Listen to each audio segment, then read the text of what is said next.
Idemo na teren. Milan Raonić na terenu. Milane, izvoli. Sara, pa evo nas u Kulturnom centru Čukarica. Pričamo o projektu Moje nasleđe koji je pokrenut 2018. godine, a već naredne godine su se ovom projektu pridružile i srpske dopunske škole iz inostranstva. Više detalja o mom nasleđu čućemo od Milene Mitrović, koja je pokrenula ceo projekat. Dobro jutro. Dobro jutro i vama.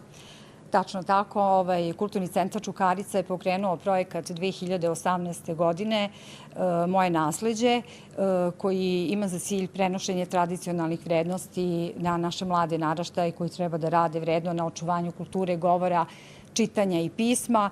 Čuvajući jezik i pismo, čuvamo naš identitet.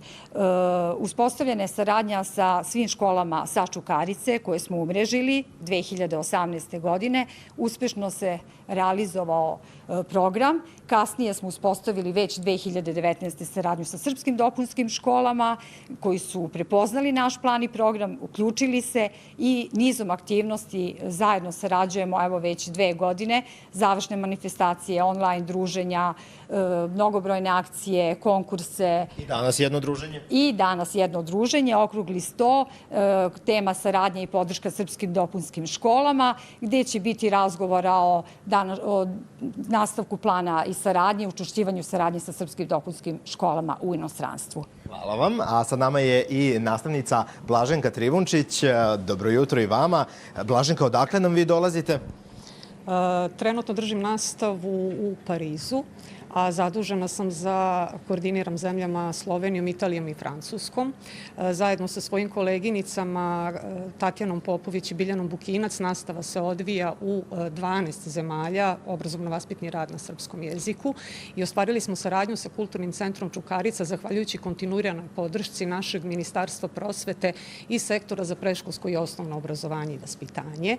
Koje su sve aktivnosti do sada pokrenute? Pokrenuta je, odnosno realizovana je manifestacija Čitalačka značka sa ciljem negovanja i očuvanja srpskog jezika i ćiriličnog pisma, kulturno-istorijske baštine.